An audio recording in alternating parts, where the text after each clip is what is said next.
James Blake, and of course, David Beckham.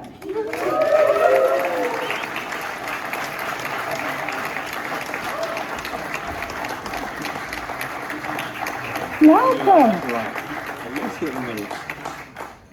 Welcome, guys. Thank you both so much. Wonderful to see you here and talk about this excellent new campaign. David, I'm going to start with you. It's lovely to be talking to you again at another Bowers & Wilkins event, and we've really enjoyed watching that film, which, as we've just heard, it's got some quite personal themes in it, hasn't it? For the Journey campaign touches on stuff about your life that I'd like to dig into a little bit. But first things first, let's talk about the wonderful Alistair McLennan, who shot the campaign. He's responsible for the Adele 25 album cover, among many other iconic images. How was the shoot? What was it like working with him? Well, firstly, good evening, everyone. It's going to be a great night tonight. But yeah, working with Alistair, to be honest, I've worked with him a couple of times before, and I always love working with him, obviously because he's ridiculously talented. He makes it very easy for everyone that shoots with him, and his team are amazing. So, combine that with my team that are amazing. Most of them are here tonight. So, yeah, it was a great shoot. Out in the countryside with dogs and wrapped up, and it was working with Bowers & Wilkins for me has always been special, and I'm not just saying that because you're all here tonight, but it really is. When I decide to become a partner in a business, it's all about the people. Mm-hmm. It's not about the company, it's about the people that I'm going into business with, and it feels like a family. But I've been connected to Bowers & Wilkins for quite a few years without anyone knowing it. Obviously when I lived in LA, I was pictured walking through an airport with a pair of Bowers & Wilkins headphones on. So the relationship started a long time before we even actually started the partnership. But going back to your original question, it was a great shoot. Yeah, it was a great shoot. I really enjoyed it. Well, going back to that idea of traveling in with Bowers & Wilkins even before you started working together. Obviously, you have a very busy work life, and it takes you away from home a lot. What does travel mean to you now? Is it still exciting? Travel, I've been very lucky in my career and my life after my career and in business because I get to travel. When I was at Manchester United, my first trip was to South Africa when I was 17 years old. And I travelled so much with football. But then when I finished, I was able to travel in a different way, to enjoy cities and countries in a different manner and enjoy cultures. And for me, that's one of the best parts of what I do, the travel, because I get to meet so many different people and jump into so many different cultures. So that's one of my favourite parts of what I do. Yeah. What do you miss most, apart from family, when you're away from home? To be honest, it's the only thing I miss, really. I'm very close to my family, so, over the years, they've got used to me traveling. The boys obviously have been around, most of my career. So, they've seen me travel a lot, and so has Victoria and Harper later on. But now with, obviously, the travel that I do, of course, it's really... I miss my dogs as well, but they're part of the family. So, yeah, that's really all I miss. You mentioned that headphones are a travel essential for you. Have you had a chance to listen with the new Px8 S2s yet, or travel with them? I'm getting my head around it. Px8 S2s. Funnily enough, I have. I mean, Giles, wherever Giles is, he brought me a pair into the office the other day, but I didn't tell him I actually already had a pair for a few weeks before.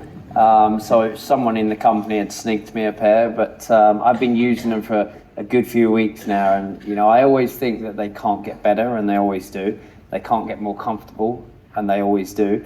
The whole noise cancellation thing is, for me, is the dream, because when I am traveling, when I'm on a plane, wherever I am, to block out everything and to listen to music or to watch a show. Yeah. It's incredible. Yes, you sort of get to choose your experience. I mean, even just getting the tube to work, that for me, that is very necessary. So do you have, apart from headphones, any other kind of creature comforts or necessities that you always take away with you? Oh my goodness! Now we're going into a whole different thing. Candles. I love to take a candle away. I've always been the same, to be honest. How fussy are we talking about the candles? I mean, how specific do you get? I always like a certain scent, to be honest. So I always take a candle away because, you know, wherever I am, I need something to remind me of home. So, you know, the kids love candles, Victoria loves candles, so that's really one of the only things that I kind of take that, like, kind of makes me feel, you know, something from home. Reconnects you, yeah. All right, I think we should go back to the music. Obviously, being a leading audio brand, it was incredibly important for this campaign to get that right.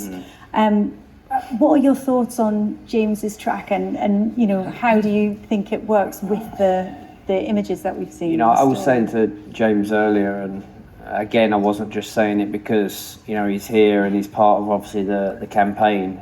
You know, the track for me in most campaigns is almost as important as the product, to be honest. And I know probably some people don't want to hear that in this room, but it really is. It can make or break a campaign.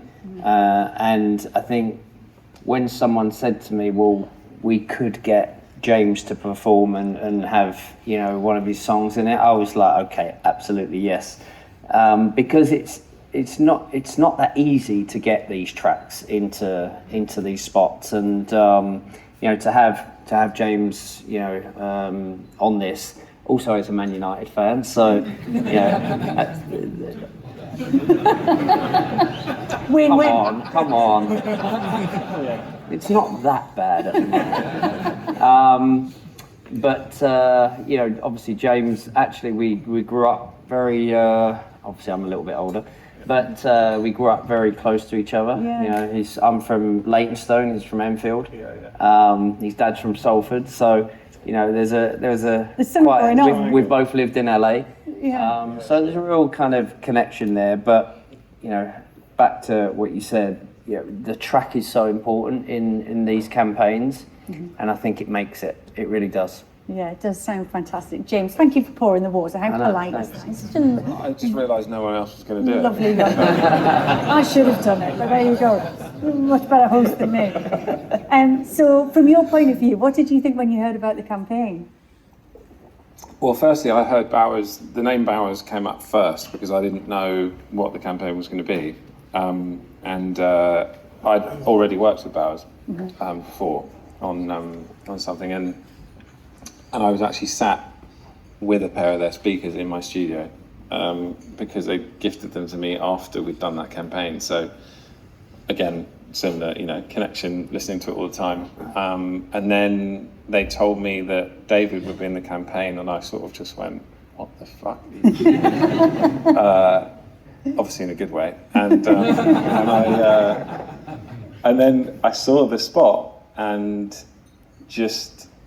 it just made total sense. I mean, we put the music to it straight away just to see, and it made total sense. And I was just really excited. I mean, as David said, I've been a long time Man United fan, so is my family, going back generations. So dad's from Salford, that whole side of the family would be, even my, you know, grandmother and great grandmother they'd be so proud of me sitting there with David right now, honestly. Yeah, it's just, I mean, in fact, before we did this, David sent a personalised video to my dad, which was an unbelievably sweet thing for you to do. It was so sweet watching you record it. My heart melted. I was like that. But no, it was a, you know, it's an honour. Back to the music though, James. Yeah. Got to ask you about this track because it is uncanny how well it fits. I mean, you know, the title makes something up. That is the essence of creativity, right. Isn't it? Tell me about that lyric. So, well, the concept of the song is different kind of phenomenons that we don't really have a phrase for. And so, you know, it's not, well, the lyrics go, it's not fair when a car becomes a hearse, we never rehearsed for that. It goes into all these different sort of, you know, when one caress says everything, what's the word for that? Lots of different kind of versions of that.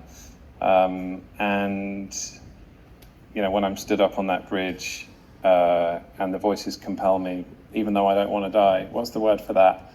Those little things, you know, they didn't use that in the fucking advert. Don't worry.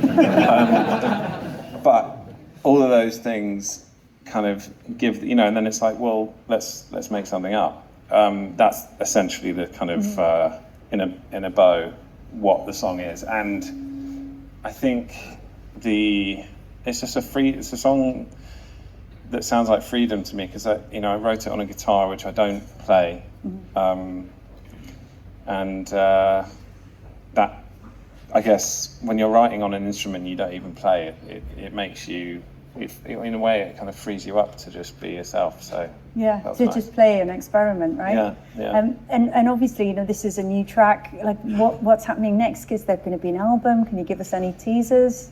I am working on an album. There is definitely, we are in I'd say the final stages of wrapping that up. So okay. I don't have a date at the moment.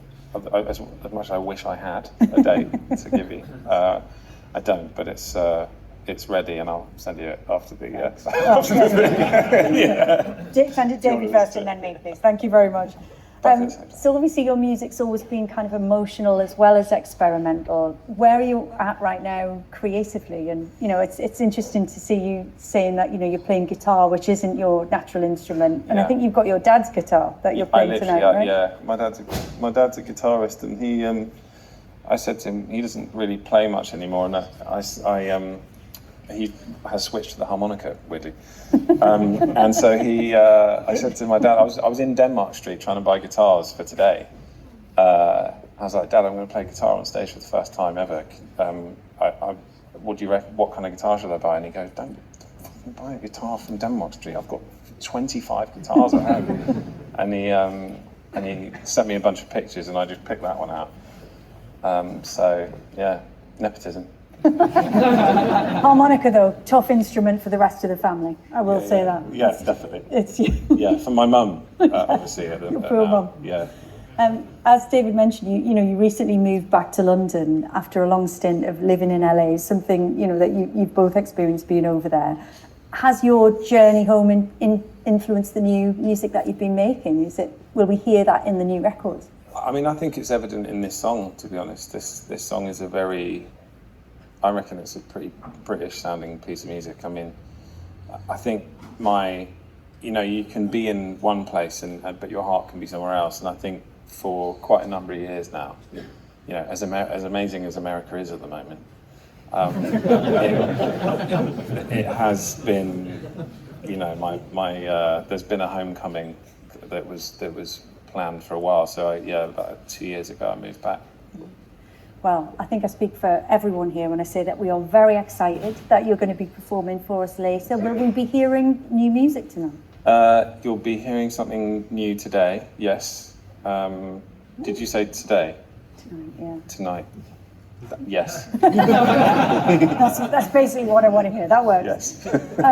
So, you know, the two of you obviously share that kind of London-LA connection. When you were in either place, what did you miss when you were away from home in LA, David?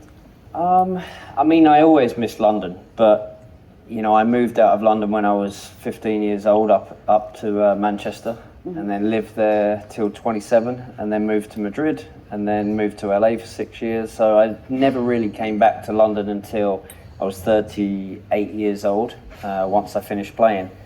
So London's always going to be my home, but you know, I've enjoyed living in different places, learning different cultures and languages, and you know, living in America for me was always one of my dreams. I always wanted to live in America, and it was an amazing time playing there.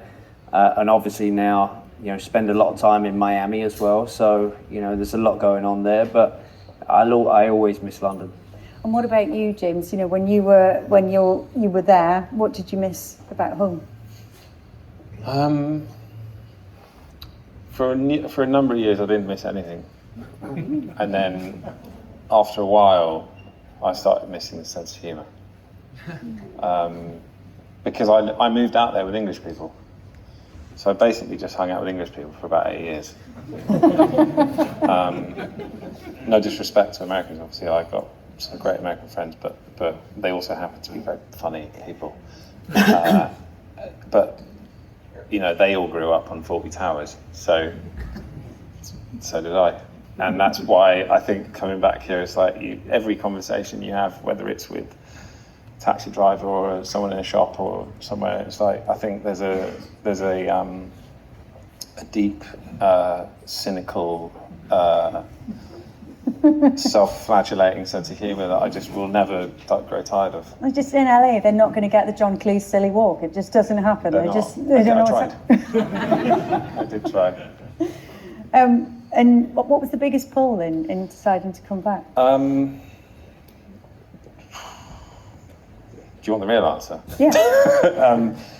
Well, I've been out there 10 years. I felt like I'd done my time a little bit. I thought, creatively, I felt like towards the end of that time, I was there during like a really amazing time in LA, kind of creativity, right? So like when I first got there, I'd walk into the studio and I was recording in one studio, and then you've got like Metro Boomin next door, and then you've got Travis Scott the next door, and then you've got, Stevie Wonder was walking in to work with Travis, and I mean, it was insane. Like, it was Pharrell's there. There was a lot of people who I'd grown up listening to, who I'd just see around.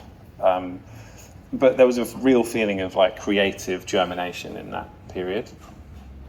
And then I think that's just, the industry's sort of is quite different now. I think things have abstractified, the internet's abstractified everything. There's less kind of scenes of things and more kind of just everything's on the internet and everyone's got access to all the same thing. So I think that changes the way, you don't have to be in one place to be creative. Do you see what I'm saying? Yeah. So I think in a way that was one reason, and then also, the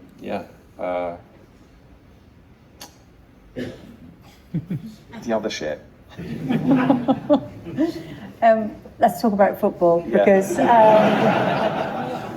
How did you go from what he said to talking about football? Well, I want to return to something that you said. Yeah. David, you said that Manchester United is in your DNA, and as we've heard, you both have that in common. So you must have memories of David playing for the club when you were growing up. That's why it was so surreal seeing your face pop up on the screen with my music. I have so many memories watching David that it's making this whole thing quite surreal for me. Because the thing is, I don't really get starstruck with musicians because I am a musician. But when it comes to comedians and footballers, I can't really help it. That's it. You're yeah, but cheers to David for being such a sport and making that video for my dad. That's really sweet. And David, what about on the music front? We were talking earlier about music accompanying you, in your day-to-day life as well as traveling. What are you listening to and enjoying right now? What am I listening to at the moment? Actually, I listened to an Anthony Hamilton track today, which was a great track. So that's at the moment my favourite song to listen to. Charlene was one of my favourite ever songs growing up, and one of my first ever songs was influenced mostly by that song, Charlene, by him. Yeah. Really? Yeah, love him.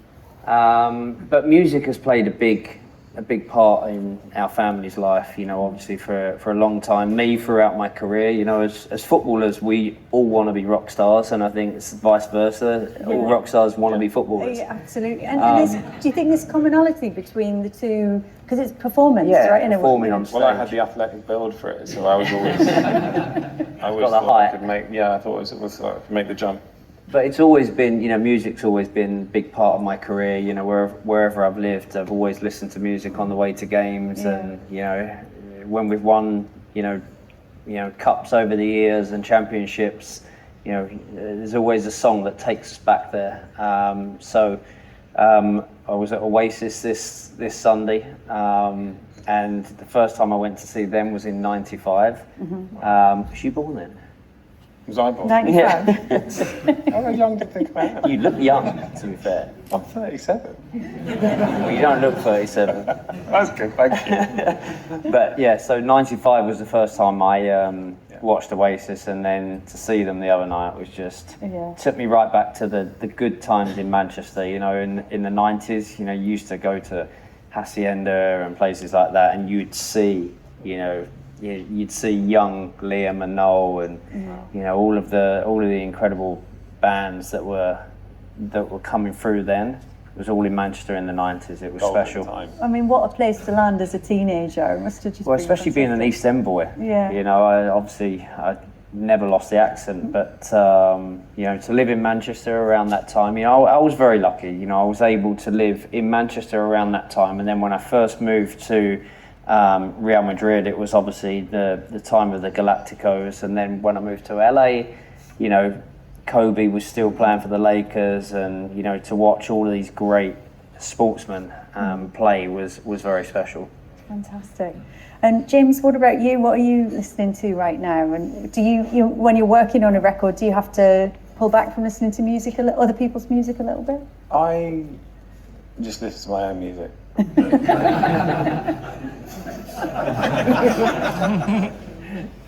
Just yourself. Okay, good. Fine. Final question. At its heart, this campaign is all about life's journeys. Looking ahead, which journeys, personal or literal, excite you the most? Each of you. I'll let you go first. I've got to think. Which journeys? Which, yeah. Well, I've got to Which think journey as are well. you Should we most just be excited to silent? take? Which journeys am I most excited about? It could be a place you want to go or an Okay. experience that you want to have, your choice. Okay, I want to go around South Asia this year. I don't know, I've always been fascinated by it, and never travelled there for touring.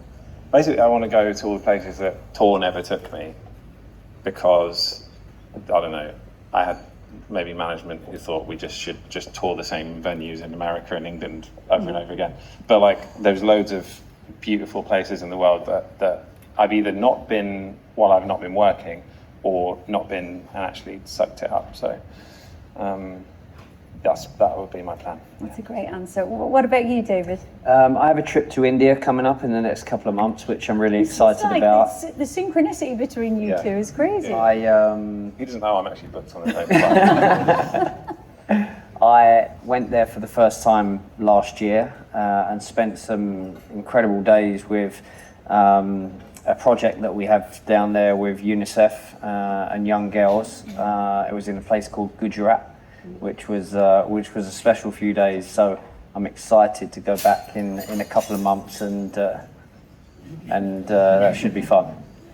Fantastic. Well, listen, thank you both so much for telling us about your journeys as we celebrate the launch of Bowers & Wilkins Px8 S2 headphones and for the Journey campaign. It's been so lovely listening to you.